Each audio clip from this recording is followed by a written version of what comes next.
Hey guys, be sure to press like and subscribe. Today we're going to be doing a video on the expat hero complex.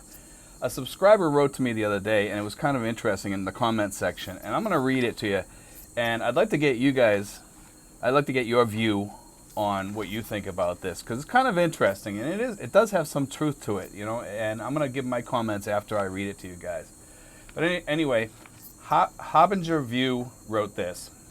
The power of sympathy is amazing. Most of the guys who get scammed do it because they sympathize with some poor Filipina.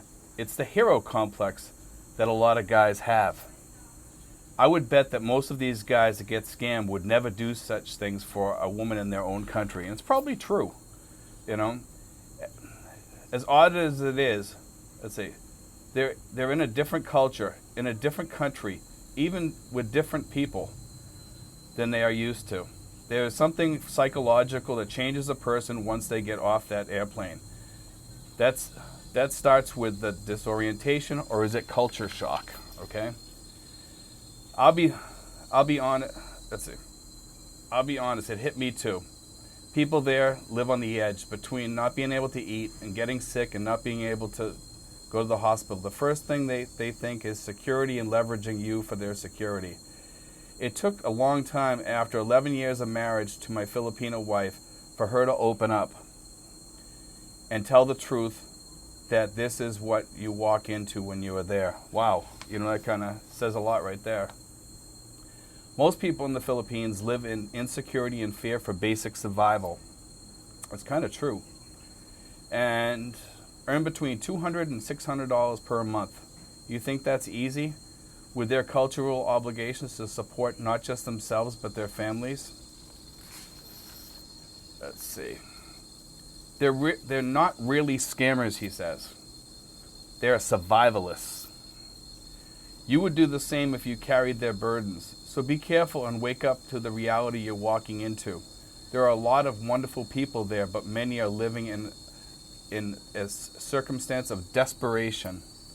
What would you do if you were in their situation?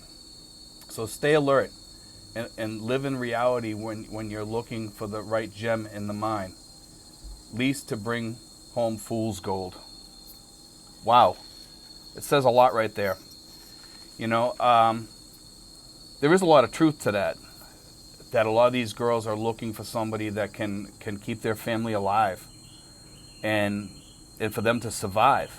And they'll do anything to survive. And that means getting into a relationship with a foreigner that can supply them with all their needs. And there is some truth to that. I'm not saying all Filipinas are like that, because they're not. In my situation, I talked to my Filipina as a friend for about a year before we actually started getting together and talking about being a couple. And then for 3 years, she had to wait for me to come over here. So it was a total of 4 years our relationship was before I ended up coming over here. It was a long time. But is that the same thing? No, it's probably not. So there are differences, But I'd like to differ with this guy a little bit. I do agree with what he's saying, but also, on the flip side, some of these guys are survivalists too, because they come from a bad family background. Their family probably, crapped all over them, or people crapped all over them wherever they were, or they just didn't fit in for one reason or another. So they're kind of survivalists too, in a different way. My situation was I came from Massachusetts. Massachusetts was a very different climate. It's a very political climate there. If you don't fit in, they don't like you. And they keep trying to talk you into believing their beliefs. And if you don't believe their beliefs, then you're an outsider. And you're different. And all they do is they poke fun at you at all the time. At every chance they get, basically. And a lot of my friends that were conservatives went through this too. But it's also in the family. The families in the U.S. are breaking down. They're breaking down really, really fast. And it's kind of sad watching that. But a lot of these expats that I've talked to are coming from other states and other places, and their families have broken down. Their kids no longer talk to them, things like that. So the situation, they're kind of survivalists. They want to survive, but they want to make things better for them too. So they're kind of like two peas in the pod. You know, the Filipina is somehow very similar to the American coming over here, the expat. In a lot of these situations, not always. Some of these guys just come over here. They come over here just to try to find a wife. They hear all the stories. They meet Filipinas back home, and they say, well, you know, maybe I should go over there. Maybe I should go over there and meet somebody. Or maybe they were over here during their time in the service or whatever. And that's the way it is with a lot of the expats that are over here. You know, they come over here while they're in the service. But I mean, Harbinger View definitely hit on some big things over here. There is sort of a hero complex, you know, that a lot of guys have. You know, that they, you know, and it sets them up to be scammed, kind of, you know, because they think like they're saving the damsel in distress, kind of, you know, and they're over here, and it makes you feel good when you're helping somebody. It really does. It makes you feel good. I've even kind of fell into that category a little bit, not as much as he did, but I mean, I felt like kind of was like helping her out and helping her family out. And that's okay, but that, you know, that comes with having a good relationship. You know what I mean? Helping each other. You know, and one thing I know about my girlfriend, I was lucky that she helps me just as much as I help her. You know, she helps me in a very big way, and I try to help her put her daughter through college, things like that.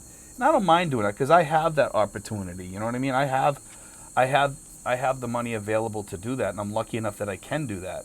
You know, but like, you know, would I put her into the category of being needy or something like that? No, I wouldn't, because she was working before as a OFW, overseas worker, and you know, I never ever had that hero complex that I was saving her, because she was always able to send money home when she was working and everything. But I do see that a lot of expats that are over here, they fall into that hero complex for sure, and they think like they're saved. And I hear them talking sometimes. Yeah, I you know, I help her my girlfriend go to college. I help her do this. I help her buy food, or I send her money, and it gives them a good feeling. But it also sets you up to be scammed in some ways. The best way to find a girl over here is find a girl that's not going to be asking you for money. You know, that's the way to do it. Because you find a girl that's going to be hitting you up for money. My girlfriend didn't ask me for money for the whole first year that we were just friends. And she didn't ask me for money even afterwards. I offered it to her to help her. She didn't. Did she need it? She probably could have lived without it, but she would have been living really tight. She probably would have had to go back to work while she was waiting for me to come. You know, so it would have been rough. I didn't want her to go back to being an OFW worker and signing a 2-year contract. You know, so when she got back, you know, she when we first met, she was an OFW worker for that whole year. And then she went home. You know, I told her to go home. This is once we started becoming serious. And then I paid for her to live there. You know, and what happened was, I had her start setting up the house and getting everything ready. I knew I could trust her. There was just something about her. She was different than a lot of people that I had met. There was just we just got along. We hit it off. We were friends. You know, and I'm going to do a video on this actually called my pocket girlfriend, because it's funny because I could pull my phone out of my pocket and I could just talk to her, you know, and I'm going to do a vlog about that in the upcoming future, in the near future here.